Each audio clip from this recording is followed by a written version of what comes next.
हर साल American capitalism में एक रिचुअल होता था इन्वेस्टर्स और बिजनेस वर्ल्ड के लिए। ये किसी बड़े इवेंट से कम नहीं था। वॉल स्ट्रीट के लिए ये होता था वॉरेन बफे का letter, annual share holding letter. करीब 6 दशकों तक बर्कशायर हैथवे की लीडरशिप संभालने के बाद वॉरेन बफे ने आखिरकार सीईओ के तौर पर अपना लेजेंडरी कैरियर को अलविदा कह दिया है। अब इस कहानी को ओवरस्टेट करना मुश्किल है। ये वो इंसान है जिन्होंने $1 ट्रिलियन एम्पायर खड़ा किया। उन्होंने 6 दशकों तक हेज फंड के बड़े बड़े हॉट शॉट्स को कंपटीशन में पीछे छोड़ा। वो स्कैंडल्स, रिसेशंस, बबल्स और बिटकॉइन मीम्स सब सरवाइव करके निकले। लेकिन शुरू करने से पहले एक बात क्लियर है, ये कोई पफ पीस नहीं। ये सिर्फ तारीफ करने वाली स्टोरी नहीं। बफे कोई फ्लॉलेस ओरेकल नहीं थे। उन्होंने सालों तक टेक को मिस किया। उन्होंने हर बार एयरप्लेन्स की बेट लगाई। उन्होंने खुद को एक से ज्यादा बार डम कहा। और जब उन्होंने ऐसा कहा तो वो सच में उसका मतलब वही रखते थे। लेजेंड इज रियल और उनकी गलतियां भी सच हैं। और शायद बिलियन से भी ज्यादा इम्पोर्टेंट लेसन यही है। तो यहाँ है उनकी लाइफ और उनके कई लेटर से मिलने वाले 5 लेसन्स। लेसन नंबर 1, पैसा कंपाउंड होता है, कैरेक्टर उससे भी तेजी से कंपाउंड होता है। देखिए, वॉरेन बफे कंपाउंड को लेकर ऑब्सेस थे। उन्होंने बर्कशायर हैथवे को आज जो कुछ भी है बनाने में कंपाउंड इंटरेस्ट का बहुत बड़ा रोल है। लेकिन क्वाइटली वो असल में कैरेक्टर को कंपाउंड करने की बात भी सिखाते थे। और यही वो बात थी जिन्होंने उन्होंने फेमसली ओपन एग्जीक्यूटिव से कही थी। पैसा गवा दो, मैं समझ जाऊंगा, लेकिन रेपुटेशन गवा दी तो मैं रूथलेस हो जाऊंगा। रेपुटेशन, ट्रस्ट और गुडविल बफे के अकॉर्डिंग ये असली करेंसी थी।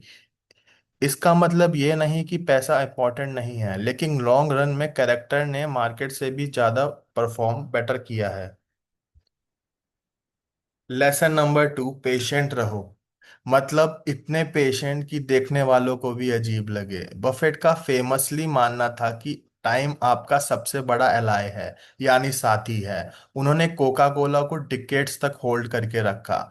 जब पूरी दुनिया स्टॉक्स खरीदने के लिए भाग रही थी, तब वो कैश लेकर बैठे रहे। मार्केट में कितनी भी हिस्टेरिया या पागलपन वाली सिचुएशन हो, उन्होंने उससे ज्यादा इंपॉर्टेंस नहीं दी। लेकिन यहाँ एक और इम्पोर्टेंट बात है जो उन्होंने क्वाइटली सिखाई। लॉन्ग गेम सिर्फ मार्केट में ही अप्लाई नहीं होता, लाइफ में भी होता है। और आप ओवरनाइट अमीर नहीं बनते, आप ओवरनाइट ट्रस्ट बिल्ड नहीं करते, और आप ओवरनाइट वाइज या समझदार भी नहीं बन जाते।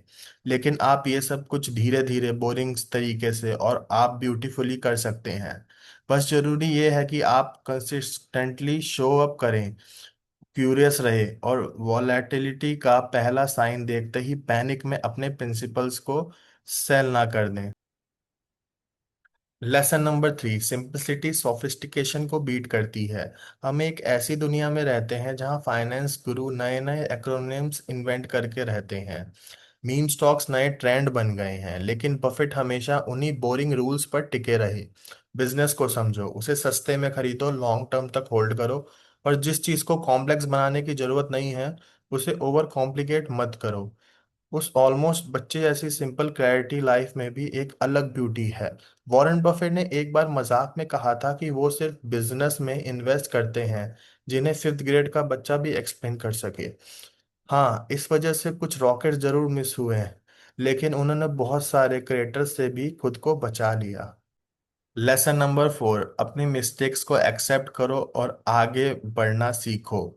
वॉरेन बफेट ने भी मिस्टेक्स की, और कभी कभी तो काफी स्पेक्टेकुलर मिस्टेक्स की। लेकिन उन्होंने कभी हाइड नहीं किया। उन्होंने अपनी गलतियों को फुटनोट्स में दबाकर छुपाने की कोशिश नहीं की, बल्कि उन्होंने मिस्टेक्स को ओपन लेटर्स में कॉशनरी टेल्स, यानी दूसरों को सीख देने वाली कहानियों के तौर पर ओपनली लिखा।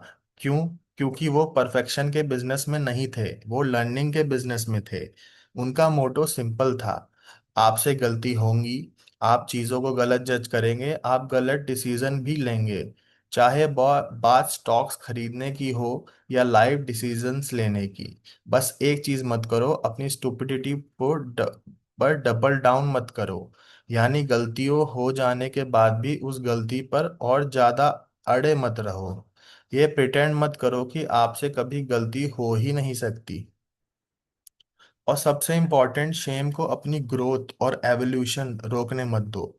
बफे के अकॉर्डिंग बेटर बनने के लिए कभी भी बहुत देर नहीं होती। और इसी के साथ हम आते हैं लास्ट लेसन पर, जो आज के टाइम में काफी इम्पोर्टेंट है, काइंडनेस की इम्पोर्टेंस। आपकी लेगेसी सिर्फ पैसा नहीं होता। ऑफ कोर्स वेल्थ बहुत इंपॉर्टेंट है, लेकिन काइंडनेस भी मैटर करती है। और स्पेशली मैटर करता है वो इम्पैक्ट जो आप अपने पीछे छोड़ कर जाते हैं। एक्चुअली मैं आपको उनके लास्ट लेटर में कही गई बात का एक हिस्सा पढ़कर सुनाता हूँ। जब आप हजारों पॉसिबल तरीकों में एक किसी भी तरीके से भी इंसान की हेल्प करते हैं, तो आप दुनिया की हेल्प करते हैं। काइंडनेस की कोई कॉस्ट नहीं होती, लेकिन उसकी वैल्यू प्राइसलेस होती है।